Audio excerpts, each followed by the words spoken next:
classical computing, the basic unit for a computer is binary bits. Binary bits 1 and 0. So there are only two states, either 0 or 1. 0 is on state and 1 is off state. And 1 is on state. So it is the basic logical unit of the computer, classical computer. So we can build registers.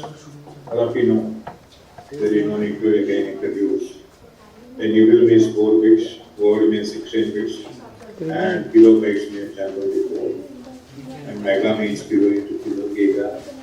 Like that, today we have large number of bits we are using in computational. So we can build it by the help of these bits. We have gates, AND gate, OR gate, NOT gate. Then by the help of the gates, they construct the alternate unit logical unit. And then by the help of them, the classical computer is built. This is the process. Now coming to the idea behind this quantum computing. In quantum computing, it is replaced by 0 and 1. The superposition between 0 and 1. So, for example, if you flip a coin, it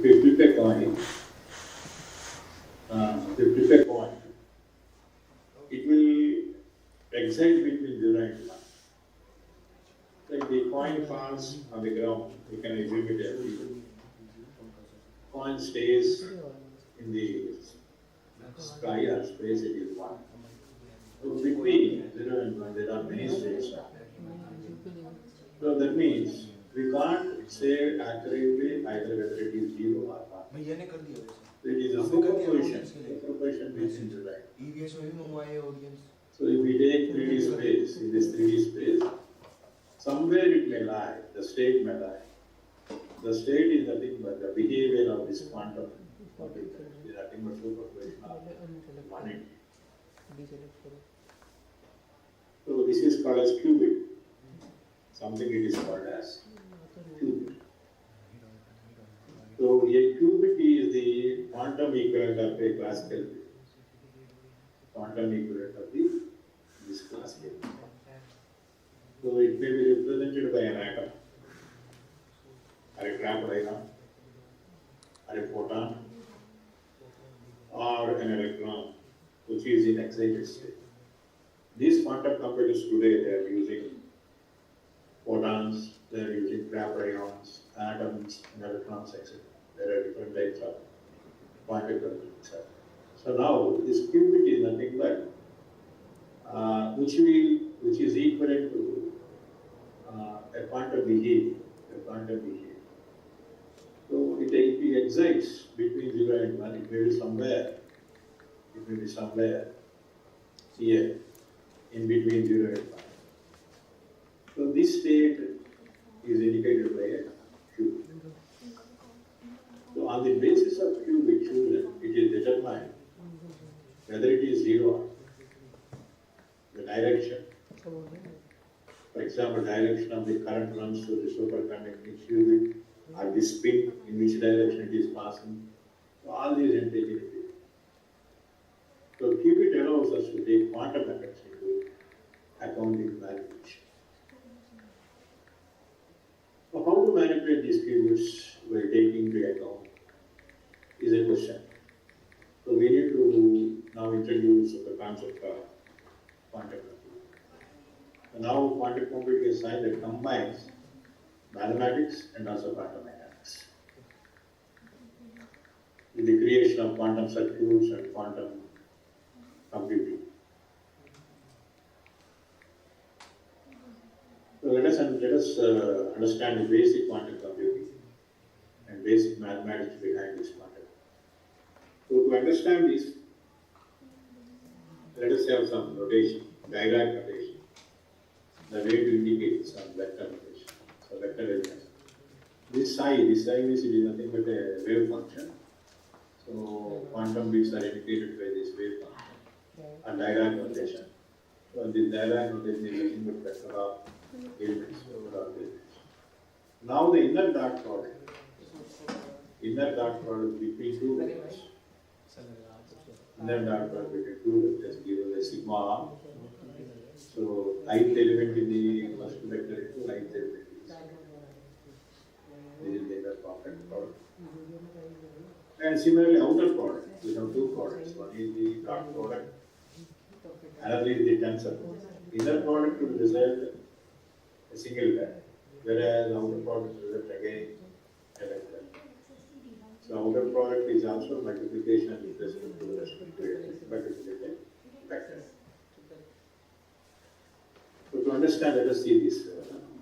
Let us have two vectors, A, B, C, D, and X, Y. Now if we multiply A into X plus BY, C into X plus BY, or 1, 3, 2, minus 1, so we get minus 1 plus 3. So this is outer product. This is the inner product, sir. This is the inner product. How they are going to calculate inner. And next, outer product between the two vectors A11, A12, A21, A22 into B11, B12, B21, B22 given by again tensors, arithmetic tensors. Arithmetic again will get matrix. Will get matrix of the multiplication of all these. So this is the difference between inner product and outer. So inner product is dot product multiplying the elements of these corresponding matrices and adding them. Whereas outer product is multiplying the vectors and the resultant is also a matrix. And coming to unitary matrix. Unitary matrix means a matrix. You will multiply with this conjugate, then you will get identity matrix. So see this one, unitary matrix, A into B. It has very significant importance in the quantum computing when we multiply with the quantum vectors. So they preserve the norms because they preserve the norms. So it has very, very importance. So we also use here unitary matrix. So output is equal to 1. Now this is called as block sphere, a three-dimensional space where we are going to define a qubit. Where we are going to define a qubit as a ray. This area is called as block sphere.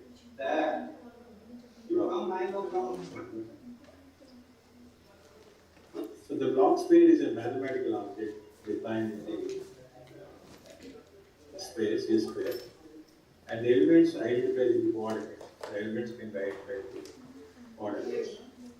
So cos theta by 2, and u to the power of I5 sin theta. U to the power of I5 sin theta. Theta is the angle. You can see here theta is the angle made by this quantum ray with the z-axis. And phi is the angle made with the x-axis. So the pores of this block sphere are represented by P.G.D.A.V. Pores of this block sphere are represented by P.G.D.A.V. So we can see here direct notation also defined by P.G.D.A.V. So without losing generality, we can analyze this block sphere in any real frequency.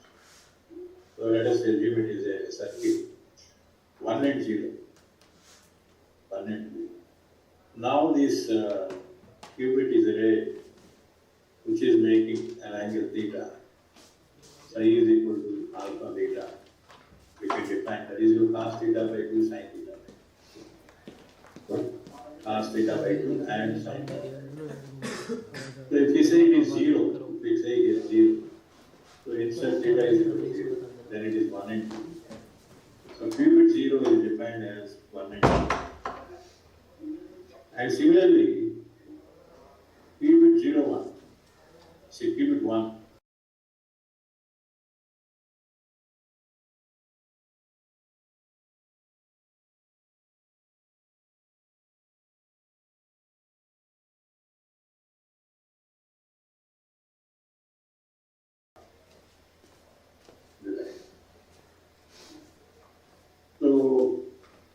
choice of the coordinates, the classical state 0 and 1 represented ways. So any qubit is represented by the combination of these two, both 0 and 1. Now a qubit psi, in general, a qubit psi is represented as alpha into 1 0 plus beta into 0, or alpha 0 plus beta into 1. These two are qubits, where alpha and beta are amplitude. Where alpha and beta are amplitude. So every qubit is written in the form of superposition. Every qubit is written in a way in the form of superposition. The relation between the coordinates of qubit and the superposition principle begins to appear. So how to measure this qubit? Measuring the qubit is nothing but a wave function. It is similar to a wave function. So even it is represented mathematically, it is not possible to measure or observe a superposition state. It is not possible to directly observe. It is very difficult to measure the quantum states, and it is very difficult to observe the quantum states, since they are in superposition states. So like classical computing, we can't measure it. In classical computing, we know the value, but it is here which is very difficult. That's why the quantum computing, quantum bits must be again converted into classical bits, then only we can measure. So the fundamental difference is Srinivasa Reddy. measuring a qubit destroys the superposition states. So when you are going to measure superposition, automatically the state will collapse. These atoms are in excited state. When you want to measure them, you must interpret them. If you interpret them, then automatically the state will collapse. So that's why it is difficult to measure quantum states. So we try to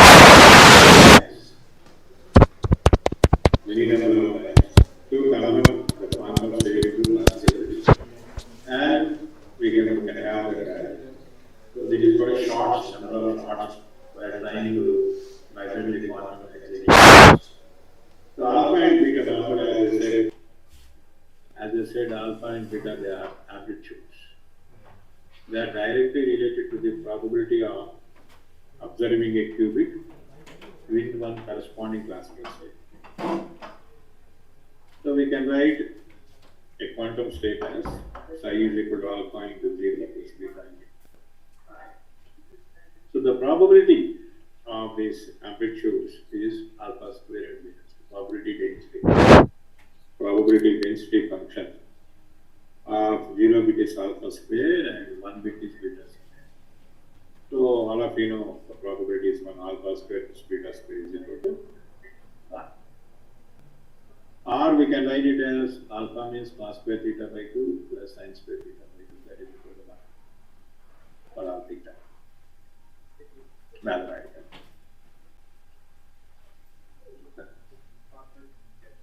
Now if we take theta is equal to pi by 2, like for example, let us take theta is equal to pi by 2. Therefore, psi is equal to cos pi by 4 sin pi by 4. So that is root 2 by 2, root 2 by 2. That is root 2 by 2, 0 plus root 2 by 2, 1. So that means they have a probability of their function 50%. 50%. That means it is between both 1 and 3. It is in between both 1 and 3.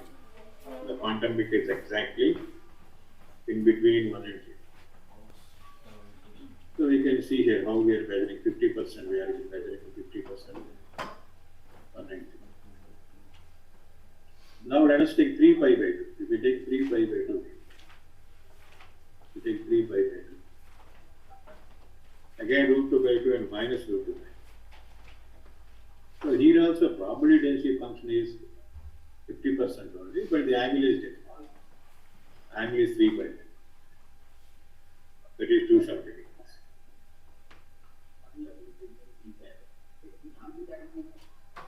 So if we take 2 bits, 2 qubits, let us take 2 qubits at a time. Psi 1 and psi 2, 2 qubits at a time. Psi 1 and psi 2. One having some theta is equal to 60 degrees, another having theta is equal to 130 degrees. So how these two qubits are representing. Let us see. So psi 1 is equal to root 3 by 2, 0 plus 1 by 2, 1. Where psi 2 is equal to 1 by 2, 0 plus root 3 by 2, 1. Just it is 60, it is 120, they both are opposite, that's why. Now, what are the possibilities of obtaining classical state 0 and 1 after taking a measurement is probability density function. If you measure the probability density function, psi 1, if you take psi 1, 0 has a probability density function of 78%, and 1 has a probability density function of 35%. And similarly, psi 2, 0 has 20, just opposite, no? That's right, 0 has 35%, 1 has 75%. So now, if you combine both of them, so what are the probabilities of obtaining? If we combine both of them, they are two independent events. If there are two independent events, we have 75, 25, and this is 25. If you combine both of them, there are four possible combination classical states, 5 and 5. Both are 0, 0. They may be 0, 0. They may be 0, 1. They may be 1, 0. They may be 1. So all together combine the probability function must be 1. So 0, 0 may be 18.7%. 0, 1 may be 56 to 74, and 1, 0 may be 6, 80, and 100%. 1, 1, 1, 1 is 18%. So we have four states, 0, 0, 1, 0, 0, 1, 1, 1, like in that. The four states have these probability density functions. So if you have two qubits, we have four different quantum states. So now you can use these values. You have the amplitudes. Psi 1, psi 3 is equal to 0.43, 18.7 is 0.4300, 0.7501, 9.431. So see here, for example, psi 1 is equal to alpha 1, 0 plus beta 1, and psi 2 is equal to alpha 2, 0, beta 2. Therefore, amplitudes are alpha 1 square, beta 1 square. Here alpha 2 square, beta 2 square. Therefore, we have four bits having the amplitudes alpha 1, alpha 2, alpha 1, beta 2, beta 1, alpha 2, beta 1, beta 2. So this is the multi-qubit system having 2 bits or 3 bits. If we go for 3 bits, psi 1, psi 2, psi 3, alpha 1, alpha 2, alpha 3, alpha 1, alpha 2, beta 3, alpha 1, beta 2, beta 3, like that, so on. We'll have 8 terms. So in general, we have n number of qubits, alpha 1, alpha 2, so on, alpha n 0, 0, 0, plus alpha 1, alpha 2, so on, alpha n minus 1, beta n 0, 0, 0, 1, plus so on, beta 1, beta 2, so on, beta n into 1. So this is how we are going to represent multiple qubit system.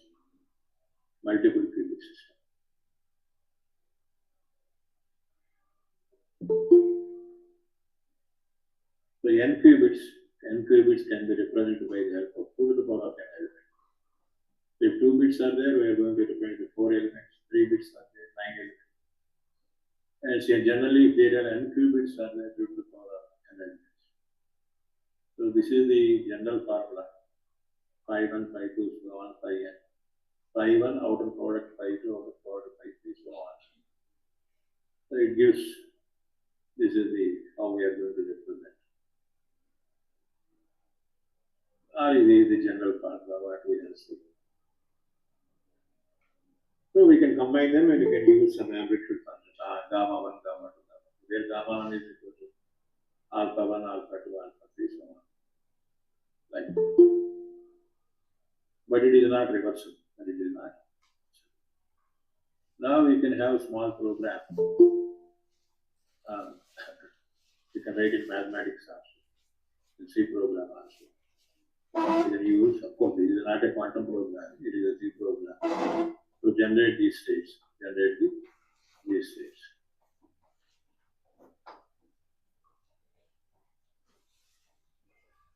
Now, a classical bit can also be converted into some gates.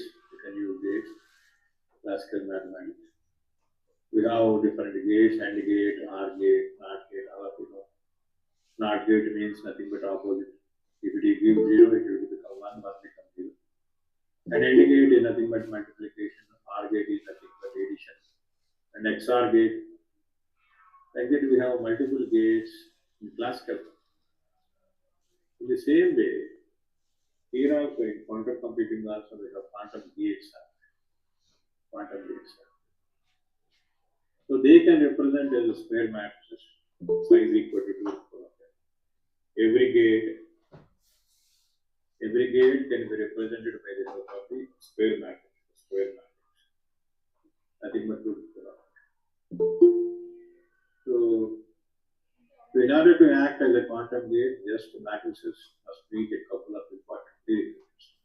These matrices must meet some prerequisites. They must be unitary matrices. First of all these matrices must be unitary matrices. Why means, so these quantum gates are defined as operators that take qubits input and again return qubits in. It is important that the application of quantum gate does not modify the length of the input vector. It must not change length of the input vector. So that's why all the matrices are unitary matrices. And the second point is the number of qubits must be equal to the number of output qubits. How many number of input qubits are given? Then the output must be also same number of output qubits. It is not possible to construct quantum gates for non-reversible operations.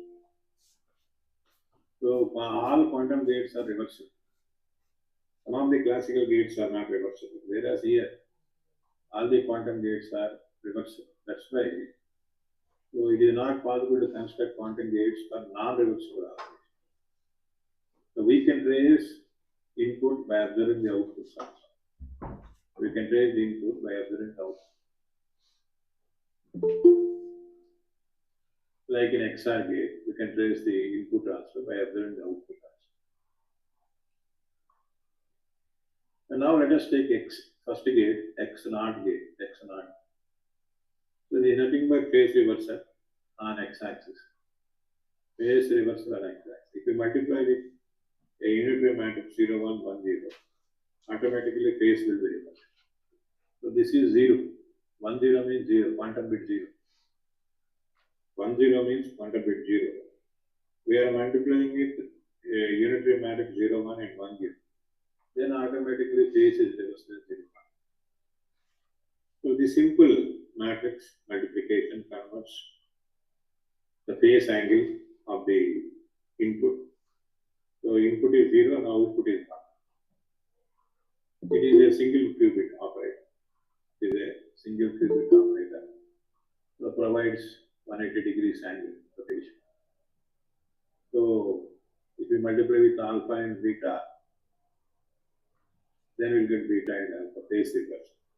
So on x-axis, if you want phase reversal of 180 degrees or flipping 0 to 1 or 1 to 0 flipping, you can use this X gate, or we call it as NOT gate.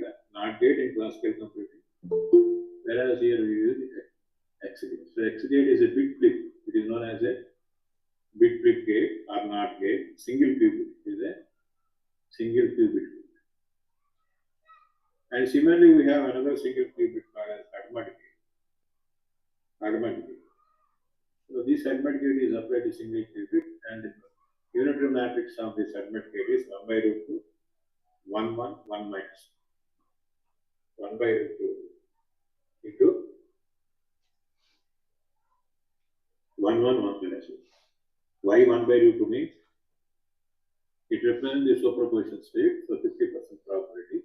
That's why amplitude there, both 0 and 1 has 1 by root 2 and 1. So if you multiply it, you have 1 by root 2, 1. So if you give 0 to the argument gate, we are getting 1 by root 2, 0 plus 1 by root 2, 1. So both 0 and 1 are present, that means superposition. We have both 0 and 1, it has the superposition state. They have both property, same property, 50%. So similarly, if we multiply with the random values alpha and beta, we will get 1 by root 2 alpha plus beta into alpha minus beta. Or alpha plus beta by root 2 into 0 plus alpha minus beta by root 2. If the input is 0, we are going to get alpha plus beta by root 2 into 0 plus alpha minus beta by root 2. So similarly, similar to the X gate, we have Z gate also. Z gate, it also changes the phase. Changes the phase. So if you give alpha beta, we'll get alpha minus beta. So unitary matrix is 1 0 0 minus. And just now we have seen the Hartman gate. It is a superposition. If you give 0, you get the superposition. If you give 1, we'll get the opposite. Alpha plus beta by root 2 equals 0 minus alpha minus beta by root 2. Similarly, we have T gate. T gate to change a specific angle. So T gate is equal to alpha 0 plus e to the power of I pi by 4 into beta. So we have another gate, swap gate, which interchanges the values of the two qubits. Let us take one qubit psi 1, another qubit psi 2.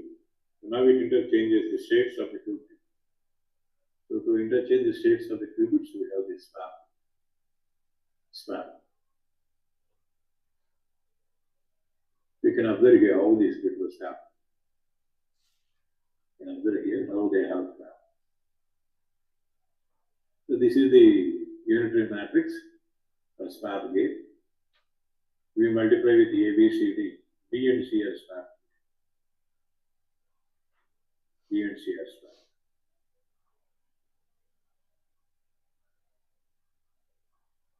And we have another gate called as control or not gate. This is a 2-bit gate. Control or not gate, 2-bit gate. One qubit acts as control, another qubit acts as the target. One qubit psi 1 acts as the control gate. Another qubit psi 2 acts as the target gate. That means whenever the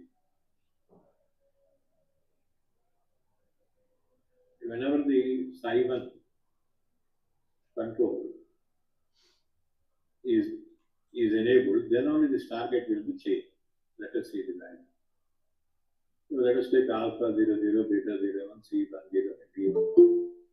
So the probability density functions of the psi 2 and psi 1 is given here.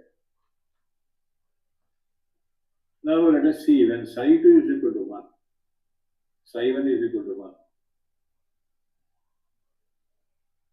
Psi 2 is equal to 1, psi 1 is equal to 1, therefore psi 1 is equal to 1, psi 2 is equal to 1. With respect to psi 1 is equal to 1. And similarly, if psi 2 is equal to 0 and psi 1 is equal to 1. Now psi 1 is equal to 1 and psi 2 is equal to 0. Psi 1 is equal to 1. Similarly, psi 2 is equal to 1 and psi 1 is equal to 0. Psi 1 is equal to 0 and psi 2 is equal to psi 1. So the amplitudes are given by d square by c plus c square by d square plus b square by alpha a square plus b square or a square by a square. This is the probability density. Or we can say, simply we can say that whenever there is control bit is enabled, see here, whenever there is psi 1 is 1, then psi 2 will be tripled. The psi 2 will be tripled. If psi 1 is 0, the state of the psi 2 will not change. Psi 2 will not change. If the psi 1 is 1 only, then only it will change.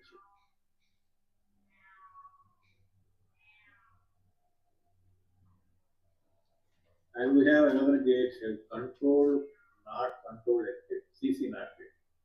We call it as CC not control not gate. this is. See, similarly, this is also same function. We have control gate and also target gate. Whenever the control gate is on, target will be flipped. And swap gate, already we have discussed the swap gate, it will interchange the value. So we have a measurement gate also. This is a measurement gate. We can measure the values of the quantum bits onto the classical gate. So this is ADMET gate, this is NOT gate, this is ADMET gate, in between C0 gate and NOT gate. So like that we can apply any gates on these qubits, and you can measure gate is there, this is the measure gate. So measuring gate means it will measure the status of the quantum gate and onto the classical.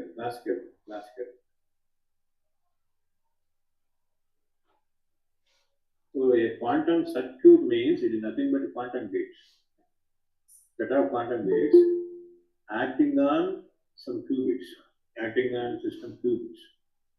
So each quantum circuit is characterized by depth, that is the longest path from the input to the output. Moving forward in time along qubit wise, longest path. It is called as depth. So gates have same level and simultaneously on the entire state of qubits. By convention, the system always starts from a state of all reset. That means zero. It starts from zero. We can combine the gates also. Let us suppose we have a circuit like the one in figure. We can combine it. Alpha 1, alpha 2. We can combine it. We can see the output also.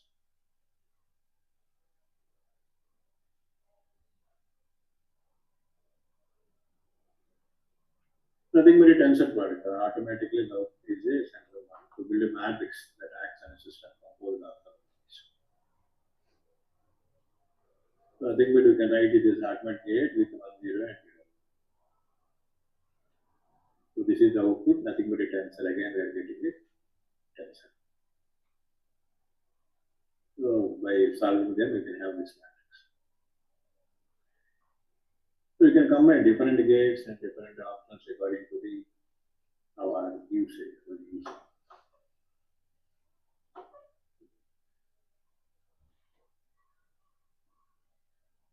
And we have some other gates also. Z gate is there, rotational gates are there, U gate is there. Different gates are there here. Control gates are there, different gates are there for our purpose. Reverse C0 gate is there, reverse C0 gate is there. We want to use the method to describe it, we need to understand how to modify this expression also. All we must do. This is the reverse gate. In the first figure, psi0 is the control gate, phi1 is the target. Whereas in second figure, phi1 is the control and phi0 is the target. That is the reverse gate. We can reverse them also. So it depends upon application. We can use this notations in mathematics and alternative control gates also. So let us see one circuit like an op-amp or that, what will happen. Let us see what will happen. So this is C0, they have applied C0, and reverse C0, again C0, they have applied again C0. So C0 is the unitary matrix already we have defined. Into reverse C0, that is reverse matrix. Again into C0. So this is the output we have. Or else if you want to simply say that whenever there is Q0, this Q1 is flipped. And next the Q1 is 1, Q0 is flipped. Again if Q0 is 1, Q1 is flipped. So this is how it is going to operate. Or mathematically we can multiply with the unary matrices. And simply it is equal to swap. So this is equal to swap. Just we are interchanging the values of the two quantum states. Let us take this first circuit. On Q0 we have applied ADMET gate. And then we are applying C0 gate. The control is psi0 and target is Q1. So what we are getting is 0, 0, 0, 1, 1, 0, 1, 1. So we are multiplying Hermite gate into 1, 0, 0, 2. So we are getting 1 by root 2, 1, 0, 1, 0.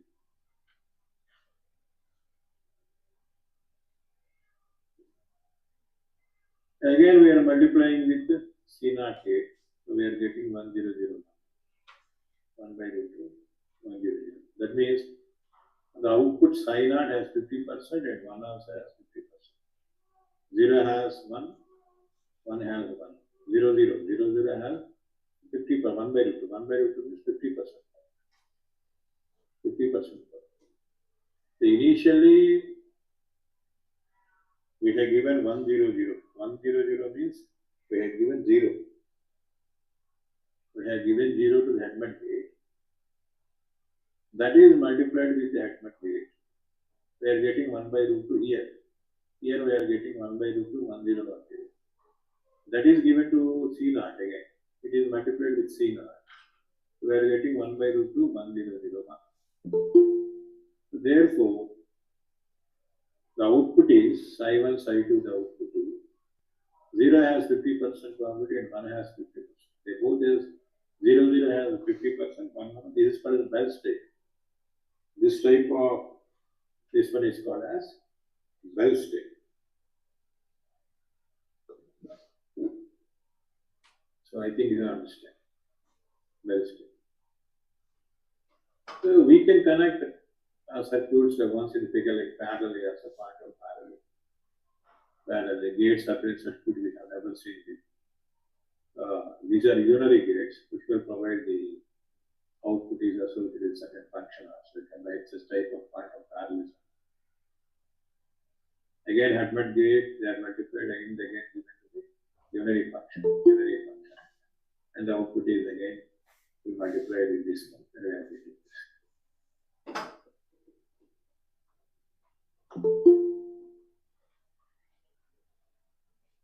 So this is all about the mathematics behind. Still we have some more gates, rotational gates,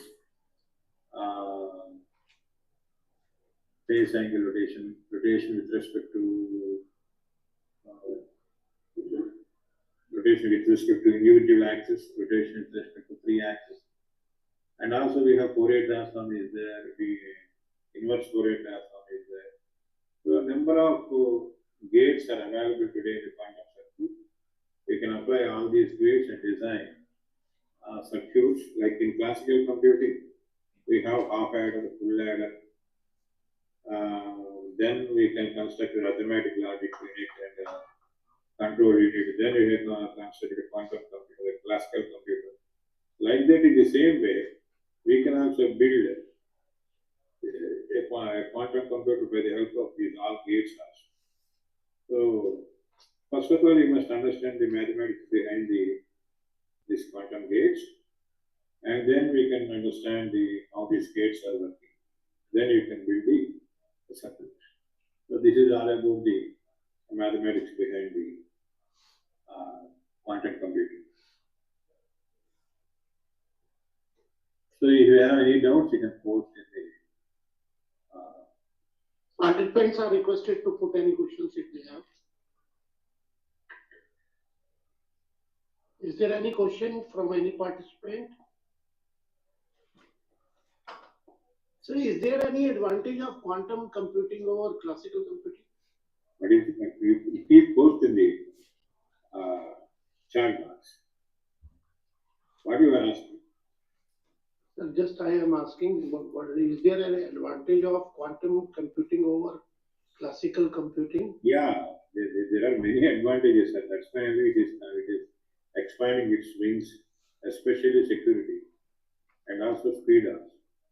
Until today, we have only 2 states in classical computing. One is 0 and 1. Whereas in quantum computing, we have multiple states. These all multiple states can be utilized. And also different properties are there for quantum computing. One is decoherence. And also they cannot be copied. No closing. They cannot be copied. So security is very high. It is very difficult to copy the quantum bits also. So still it is in the evolving state. 300 bits quantum. Okay, okay, sir. Good, Thanks a lot. good morning, Thanks a sir. lot, sir. And is there anyone else? Yes, sir. I have one question for you. In terms of stability, we take trapped ions and semiconductors. What do you think is more stable and cost effective for quantum circuit? I'm not able to get you. In terms of stability, trapped ions and semiconductors, which one do you think is the most stable and cost effective? So please post there in the chat box.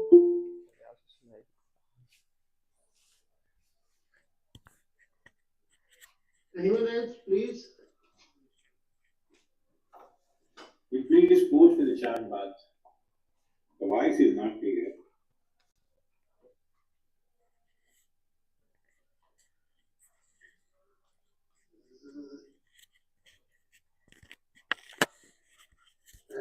Thank you, sir, for giving your thought Really grab provoking. which is stable. So normally 4 types of technologies are used in the quantum computing. IBM using superconductivity. Photons, we can use photons also. Some of the quantum computers are based upon photons, trapped ions, and electrons also, solid state technology electrons, and superconducting. So most of the quantum computers are using photons and also semiconductor technology. So if we compare with the trapped ions and semiconductors are stable.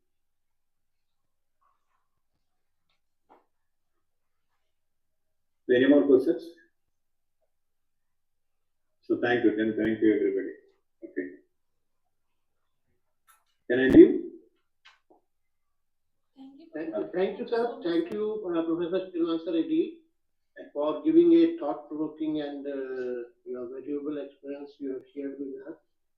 And you have shared your knowledge about qubits.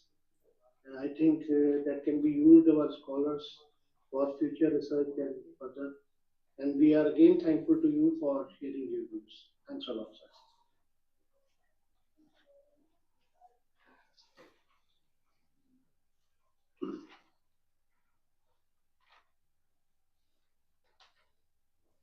Thank you so much, sir.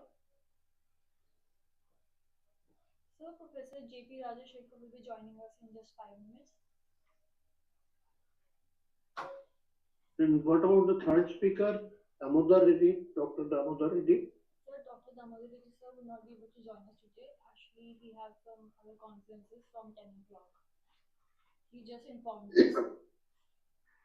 Okay, okay.